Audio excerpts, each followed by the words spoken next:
Brock Boeser, done. He signed a 3-year deal worth over $17 million late last night. Deal comes with an AAV of $5.8 million per year on the cap. Canucks GM Jim Benning spoke about finding common ground with his star forward. These RFAs are looking for shorter-term deals.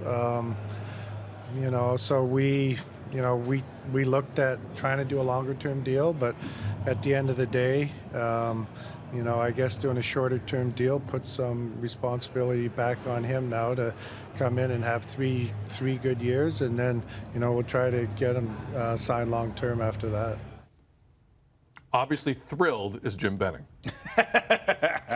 No, that's the way Jim is. I love Jim. The only way we can get Jim Benning going is to ask him his favorite brand of potato chip. I want to do an impression. Tell me I won $10 million in the lottery. I'm Jim Benning. Jim, you just won $10 million on the Lotto 649. Well, we're thrilled, and that's it. That's my impression of Jim Benning. I understand. The RFA dominoes continue to fall in the NHL, but now that Brock Boeser is done and that saga is over, in terms of this negotiation, Tim, who do you think won it? This is the happy medium for now. And I say for now because I don't know that people immediately understand what these bridge deals mean to the RFAs. And I know that you brought up the number between Brock Boeser and William Nylander as a comparable, but I don't think it's on Twitter, not on the show. On Twitter last night. Yeah, sorry, I should have quantified that and told people exactly. But I think that there's a lot of people out there who think the same way, where that number, the $5.875 million per, is directly comparable to what William Nylander made. But I don't think that everyone's completely understanding the process, that these players sign bridge deals with a significantly higher third year on the deal. In this case, it's $7.5 million. So that becomes the number in arbitration and, more importantly, the qualifying offer. So basically, you're guaranteeing him $7.5 for the fourth year of that deal, and the fifth and sixth, if he, one, stays healthy, and two, stays good. And if he does get there, then those numbers will be significantly higher. But I believe in this case, with this team and this player, that the Vancouver Canucks knew that this guy got hurt in his rookie season, that it affected him in his second season, and that the injuries may play a factor moving forward with this player, and are okay paying this guy top dollar if he stays healthy through this 3-year term. Health is everything. We're talking groin injury. We're talking broken bone in his lower back in his first true go-around as an NHLer with the Vancouver Canucks. Right, and that broken bone in the back caused him to miss an off season. That caused him to come in a little heavy in that second year, which is why this training camp was important, and to get him done so that he would be in shape for the start of the season. I think as we wade through the waters that are RFAs, this third-year number is going to be absolutely huge. It's the one that Brian Burke sat in here and told us to look out for Patrick Laine signing, right? Right. High qualifying offer at the end, high last year in a 3-year deal, and that would get him the high qualifying offer. And I don't know that enough fans are looking at that number and saying, okay, in that final year, Timo Meier, the qualifying offer has to be $10 million. It's real, yeah. McAvoy, it's got to be 7.3. Zach Werenski's got to be 7. And now with Besser, qualifying offer has to be at 7.5. All completely valid points, Tim, and thank you for walking us through that. I want to talk more short term. Okay. This is a huge win for the Vancouver Canucks, in my opinion. And I know the Aquilinis maybe still thought it was a little too much. Maybe Jim Benning, he had to massage some things. Brock Boeser, to me, is a better hockey player than Patrick Laine, when healthy. He's a better hockey player than William Nylander. Not any limbs I'm going on there. He's a better hockey player than Kyle Connor. And analytically, he's a better hockey player than Mitch Marner. When this guy is healthy, he is a beast, averaging as many goals per game as anyone in his draft year in 2015. Can he stay healthy? I'm not sure, Tim. We don't really know the answer to that. But him with Elias Pettersson is a tasty dish on any night. And I think the fact that the Canucks could get him at this number and not have to worry about it is massive. With Quinn Hughes not that far around the corner, With Elias Pettersson, not that far around the corner, but that is a great number. But do you think they'll be able to take advantage of that number?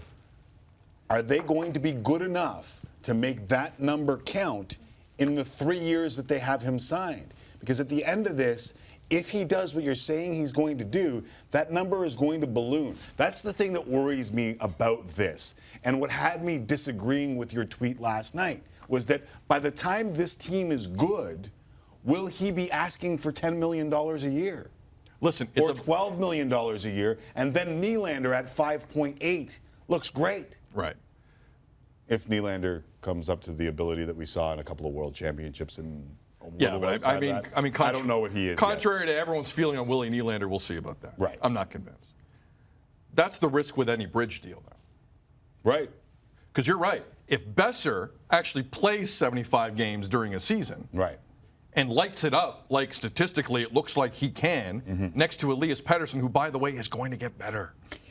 Those numbers are going to go up. Yeah. You may be begging for the days you got him at $8 million over a 6-year, 7-year stretch. This is the rub. So everyone can talk to me about the bridge deal and how safe it is and how nice it is. I'll hear that argument to a point. This is the type of guy that can blow the lid off that financially very quickly if he can just play an entire season. And I'm rooting for him because he's one of my favorite players in this league to watch he is fun to when watch, he's out there. And the Canucks got me staying up late most nights watching Pettersson and him on the same line. I'm in. I'm picking up what they're putting down. But short term, you got to love it. You got to love it. Jim Benning, I'd have been doing more backflips than Jim Benning was doing after that. I don't understand. I'm all in on this deal. But do you think they're going to be good in the next 3 years? But I'm not even there. See, you bring up a really interesting point to me. At no point when I think of the Canucks, and I know they brought in Tyler Myers, and I know Jordy Ben is in, and they traded for JT Miller. I understand they made moves. They missed the playoffs in the last 4 years. Right. But do you expect them to make the playoffs this year? I know they made moves to make you feel like that's the end goal. I'm still not convinced. No, but I think that they know that they are a 7 to 10 team.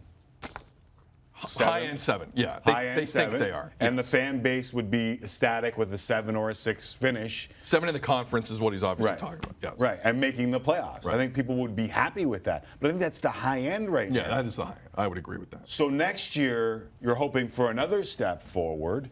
And then I just don't know that he'll be, this is the windows and that we're talking about in the NHL right now. Yeah. They are shrinking and shrinking, and I get it. But I think that this team, long term, is trending the right way. And I would have hoped that if I were a Vancouver Canuck fan, that you would tie up a guy that you think is going to be good long term on a long term deal. However, the caveat on Besser is his health. And I think that's why I'm okay with the 3-year deal. See, I hear everyone say it's a prove-it deal. To me, talent-wise, it doesn't have to prove anything. Right. It's can you suit up and be healthy for this stretch of professional hockey, a man's game? Can you be out there every night? And unfortunately, the kid has run into some things that nobody really anticipated. Right. Now, is he unlucky or injury-prone? We're going to find out. Right. But I'm rooting for him. And Canuck fans, I think you should be feeling really, really good about this. Never mind the fact it's the 50th year. Never mind the fact the Sedins are going to have the numbers retired. It's going to be an amazing year in the Lower Mainland for a lot of reasons.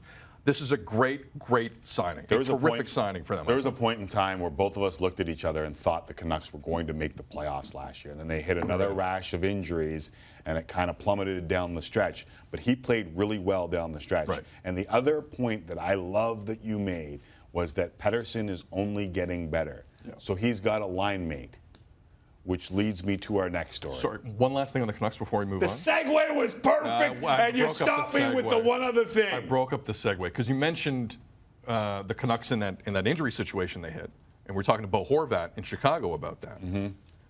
You can't pay him $8 million right now and then make Horvat the captain in a couple of days. That looks weird because Horvat's at 5.5. If you make Brock Boeser an $8 or $8.5 million guy, and then say, oh, here's the captaincy to Bo Horvat.